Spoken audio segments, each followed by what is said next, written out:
Alright, the road to the Austin Major begins here. We are about a month away from Stage 1 beginning in June, and now is the time for the MRQs across all of the regions in the world of Counter-Strike. EU, North America, South America, the Asia Pacific regions.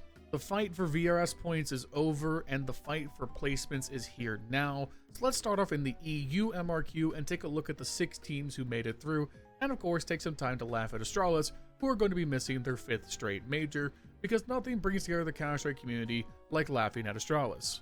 So we should probably get right to that. Before we do though, make sure you guys take a second, leave a like, leave a comment down below, and subscribe to the channel if you haven't already. This helps out immensely in the YouTube algorithm, as well as helping me reach that goal of hitting 10,000 subscribers by the end of the year, so make sure you do it. And lastly, before we get started, I would like to thank today's sponsor.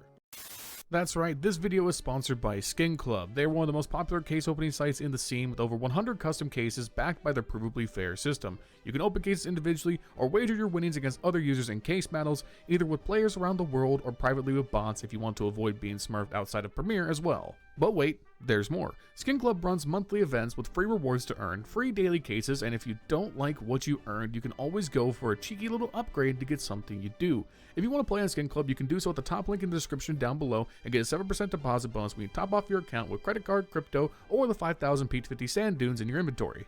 Please gamble responsibly, and only do so if you are over 18 and live in a country or jurisdiction that doesn't restrict gambling. Gambling can be an addiction, and you should never gamble for the purposes of making profit. Only wager what you are comfortable losing. If you or a loved one are suffering from gambling addiction in the US or Canada, you can reach out to 1-800-GAMBLER toll-free to get help. I want you to be safe and healthy always, so seek help if you need it. And thank you to Skin Club for sponsoring this video. Alright, we're getting things started with the European Major Regional Qualifier first, because they wrapped up today and it is still finishing up as we speak, and I want to talk about this first because it's the most interesting one by far to me. So we'll start here, and in subsequent videos we'll cover the other regions as I already said. The thing we are going to talk about in this video first and foremost is the format, as I really did not like this. I think Valve need to look for the next major and really revamp how these MRQs are played, because it caused a fair amount of controversy. I mean, first off, why in the ever-loving hell are we still playing best of ones in any stage of the major? I mean, good lord, as much as I don't like ESL, Blast, and all of the other companies, at least they all came together and said, yeah, best of ones, we could probably do without that. It was an inferior format in CSGO, but it made at least more sense from a business perspective because the games were longer on average. In MR12, there's no such limitation. Best of 3 series are shorter than they've ever been, and just stop. Just stop at best of ones. No one likes to watch them, no one likes to play them, it adds too much variance. I don't want to watch best of ones in majors ever again. But I am a realist. I understand that Valve work in mysterious ways that only they understand, and they're probably not going to move on this anytime soon. So if we're going to keep best of ones in the future, as much as I hate that, can we at least make the format a bit more sturdy? Because I don't think anybody can make an honest statement and say that it is fair to lose 2 best of ones and then immediately be on the cusp of elimination for the rest of your time in this very, very important tournament. If you fluke lose 2 best of ones, you have to win 5 best of 3s to climb your way back and into the next stage of the major. Stage 1, by the way, let me remind you, is what the RMRs used to be. So you're not even in the major proper yet, and you have to win 5 best of 3s? That's insane! Take, for example, the last team to qualify today, Bait. Not only on this last day did they need to win back-to-back best of 3s in the same day, already asking a lot, they had to win all of those games previous, compared to Heroic, who won 2 best of 1s and a single best of 3. Heroic played 4 maps to go to the next stage of the major. Bait played over double. It's just insanely punitive, and given that these MRQs are given 4 days, there should be enough time to run a best of 3 Swiss system. I just don't see the point. There's no reason to keep best of ones other than the fact that this is just how all of the other majors have worked.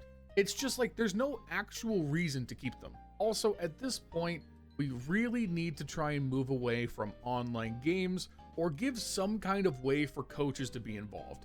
Every LAN tournament that is played, and the majority of online ones as well, have coaches involved in these players' matches in timeouts.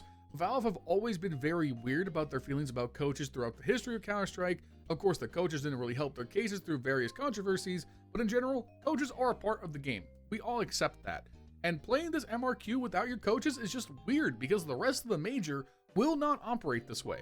So in a lot of ways, it puts like an undue burden onto better teams who find themselves in these stages of the major, whereas other less financially stable orgs, maybe orgs in like the tier 2, tier 3 fringes who may not have a coach to begin with, really get a buff out of that kind of play. All of that is solved by just pushing this to LAN environments. They don't need to be in stadiums, just make them offline LAN qualifiers played in a studio. All of the major tournament organizers have the capability of putting that kind of event on. They do so for other major tournaments on the calendar. It's just absurd for, again, the biggest tournament of the season to have online qualifiers in such a subpar format. Anyways, I'll hop off the soapbox now. Let's go ahead and break down what went down in this qualifier. Now, of course, in the background, by the way, I'm not going to be showing footage from various teams here, mainly because I was lazy, but I will be flashing scores on screen just so you can get an idea of what we're talking about and where. If you don't like that I'm not showing heroic gameplay when we talk about heroic, leave a comment. I'll be sure to not care what you say. All right? Not to be dismissive here, but going through demos takes a lot of time. I'm tired. Deal with it. All right, Europe had 6 qualifier spots up for grabs for stage 1, and our first 2 teams going through 3-0 in very dominant fashion were Heroic and surprisingly OG. Now, if you know ball whatsoever, Heroic exiting this group dominantly was not a surprise. This team has been heavily underrated this entire season, and only because of the fact they did not have stable VRS points coming into the start, were they not available for invites for some of the bigger tournaments, which I'm sure they would have turned more heads at. I've been on record as a very big fan of this roster since its inception, and seeing SunPius cook these teams and make his way back into a major has been super enjoyable. I think Tanir is a fantastic second piece behind them, and honestly the call-in from LNZ has been good enough to get them by. They opened things up by beating Paravision 13-9 on Ancient. Once again, as we just stated, it was SunPius, it was Tanir leading the charge. They both went for 20 kills each. LNZ also had quite a good game, going 15-14, and it was good enough to get by, despite the fact that Youngster had a very terrible game. He was getting picked apart constantly. Felt like at certain points that Paravision were honestly headhunting him on the CT side. But overall, Paravision just really lacks some firepower, especially on the second half, where Belchanok, sorry if I'm pronouncing that wrong, was the only player to get into double digits. Meanwhile, no other player got above 5 kills. Jame also lost the Obviat matchup soundly to SunPius, and that's what led to Heroic's victory. In their next matchup, they beat Ents 13-6 on Ancient once again. Please save Glaive. Someone needs to rescue that man. Also, xFlout had a great game, kind of bouncing back from a poor game 1.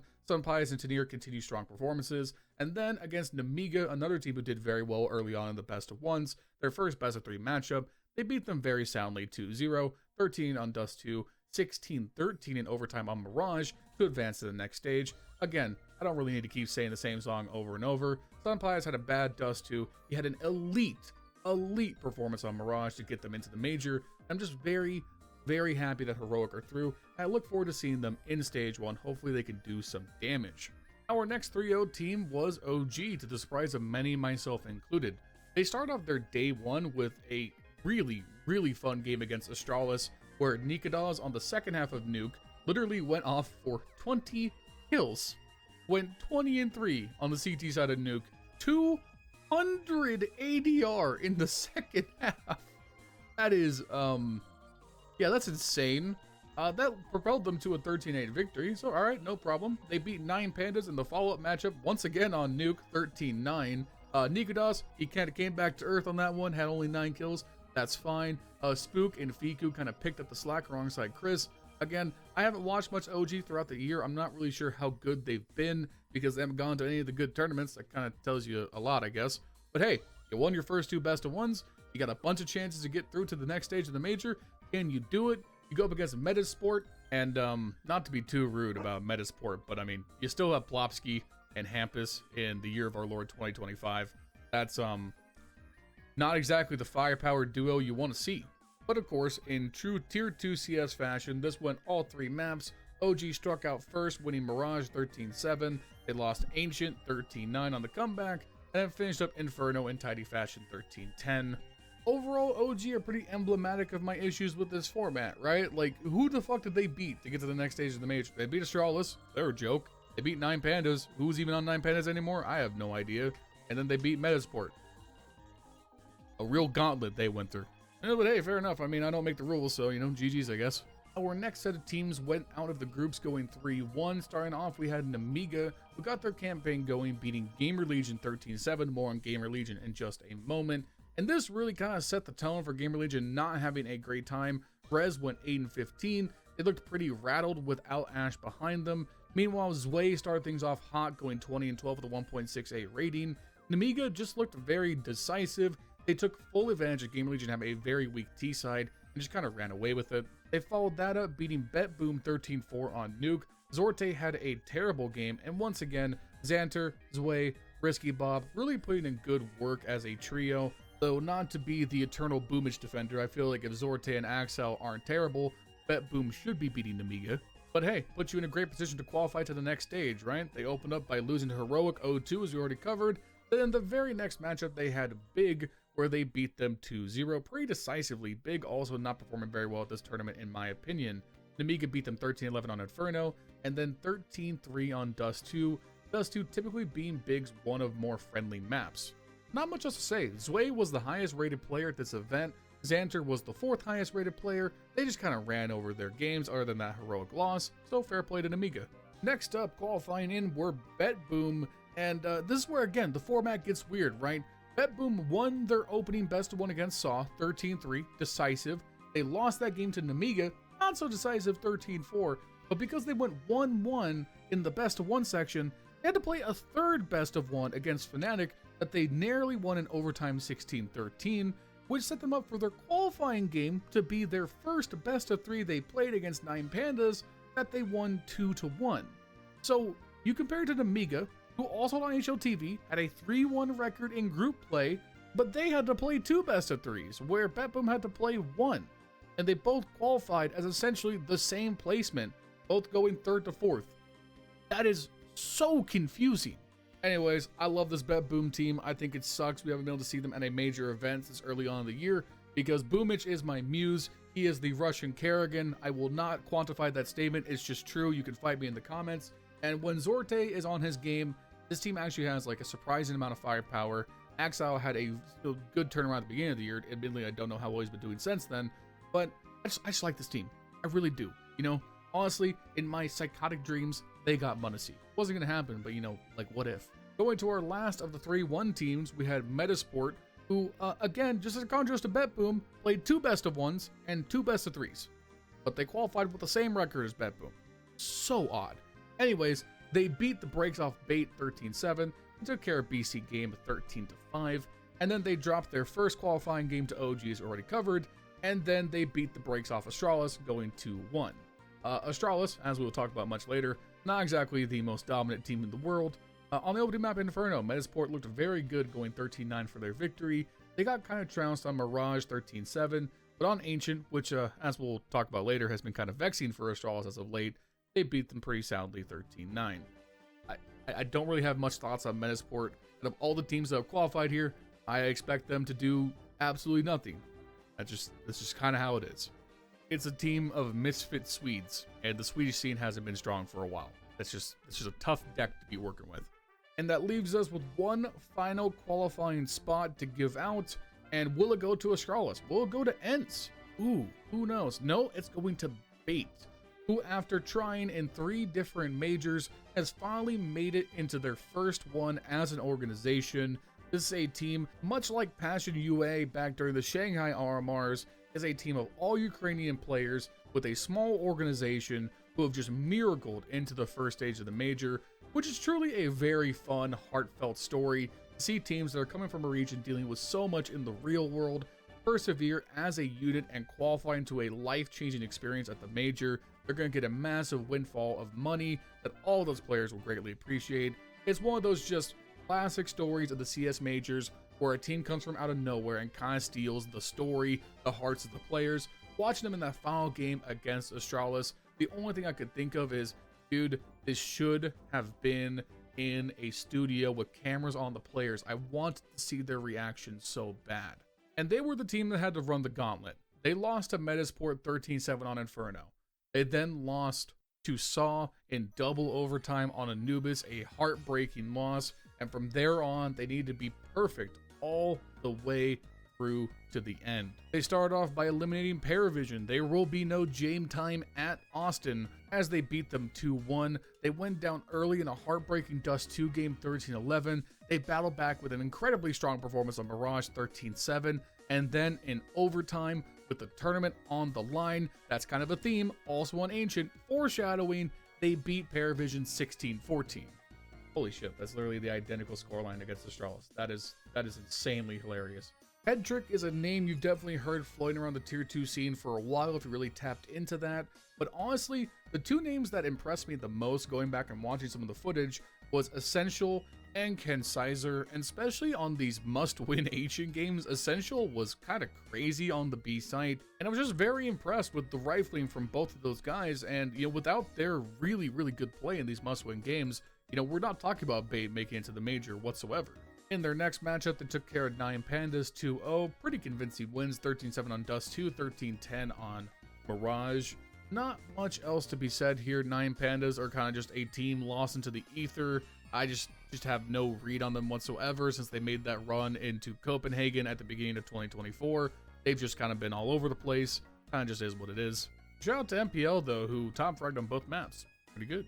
All of that set the stage for today, where Bait had to win 2 best of 3s to get through into the next stage. They started off by beating Ents 2-1, a very close series. Bait struck first, taking a 13-11 win on Mirage. Then Glaive led the way, 13-9 for a comeback victory on Anubis. Please somebody help Glaive. I want to see him on a better team eventually. And then, once again, on a must-win final map on Ancient, what do you know? Bait, the Ancient Merchants, win pretty soundly, 13-7. Ents' major hopes ending on a whimper, which is just super sad because I really do believe Glaive can still offer something to the correct team, and Ents is never going to give him the roster that he deserves. One of the most important in-game leaders in the history of Counter-Strike.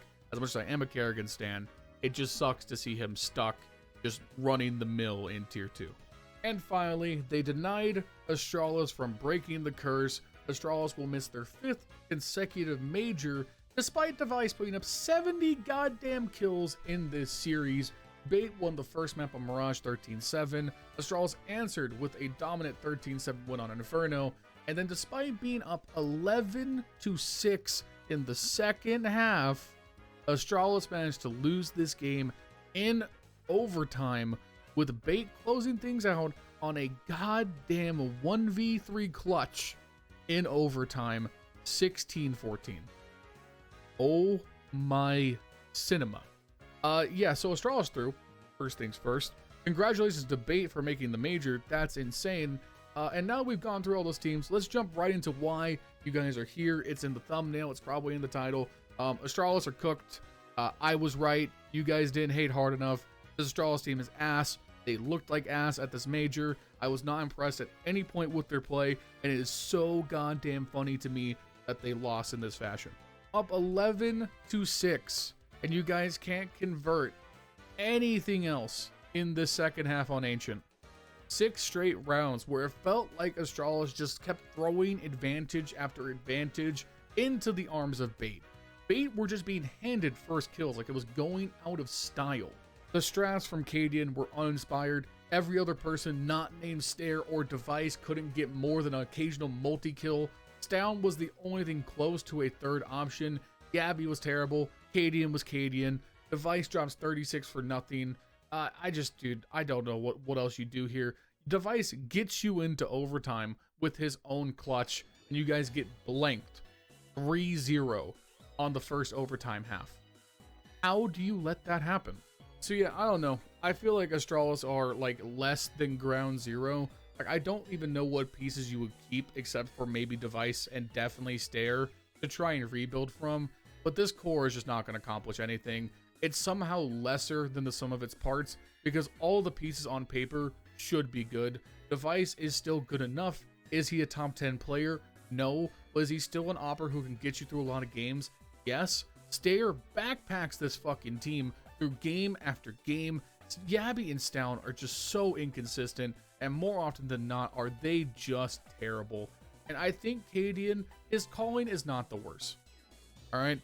When I make fun of Cadian, it's more so the fact that he doesn't know how to use an MP9, which is just funny. But his calls aren't terrible. Honestly, Astralis' calling's gotten better, but it's just not enough. And I feel like Cadian just being a less than useful, a less than zero rifler is just never going to help in an environment where CS2 is more firepower than it's ever been.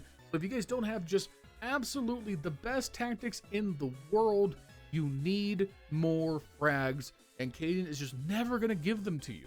So yeah, rest in peace, Astralis. You will not be missed. Let's go ahead and hold a candlelight vigil for Gamer Legion, who just look lost. They looked lost in this tournament. Once they kind of got rocked in those opening best of ones, it felt like maybe they could persevere, but winning 5 best of 3s consecutively is a just very tall task, even for a team that I rate as highly as Gamer Legion. And ultimately, it just seemed like they didn't have their A game. No Ash behind them really seemed to hurt them, as they couldn't really steer well out of these timeouts. And again, I really think they were punished by format. If you look at the stats, they were the 4th best team by stats, but they had to win so many consecutive best of 3s that the numbers were against them. Like, they cruised past 500 despite Oxygen's best efforts on Ferrari peaking everything 2-0, but then Saw just caught them and beat them 2-1 in a close series. And that's it. You're out of the major. Just tough, man.